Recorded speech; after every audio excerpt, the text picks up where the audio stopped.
Johanda scrap metal e chiro noero makibuye boma ma Kisumu okwayo piny owacho ma pacho kaendi ogolnegi oko chik makumo timo ohand scrap metal e pacho kaendi. Ka giloso kod od fwambo marwa mar Lolwe TV, johala go eko wacho ni kuma kamano ero osekelonegi lala mathoth e kendo bende ngimagi medo mana ridore mokalo kaluwore ni gin mana kod negigeto yuto margi kokalo e ohala mago eko mag scrap metal.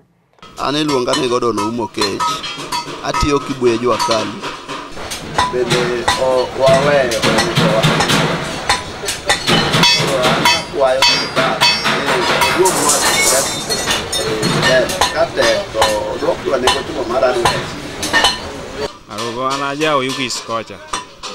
Koro ne ane ja tich ma jwa kali kibuye ka.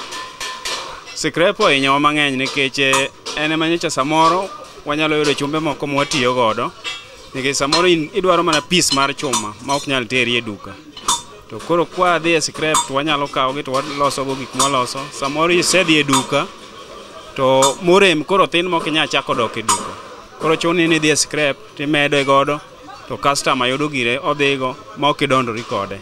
To sani koro en tich matek nikech ok wanyal yudo gigo kaka nwayudogi mayot.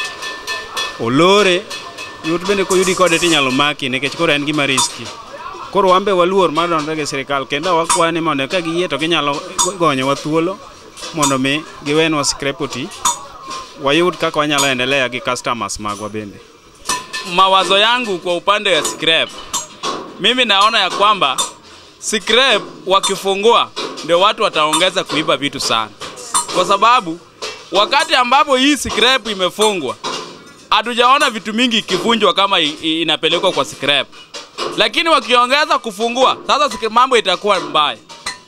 Masharti ambayo inatakana iwekwe, kama mtu amebeba kitu anapeleka kwa scrap, inatakana ulizwe hiyo kitu penye ametoa. Hata kama inawezekana, watafute vile wanaweza weka mtu akipeleka kitu kwa scrap, wanaandikishana chini. Which means hiyo kitu ikipatikana kama iko hapo na ni ya wizi, wanatafuta saa yenye huyo mtu ameleta hiyo kitu na mwenye ameleta hiyo kitu.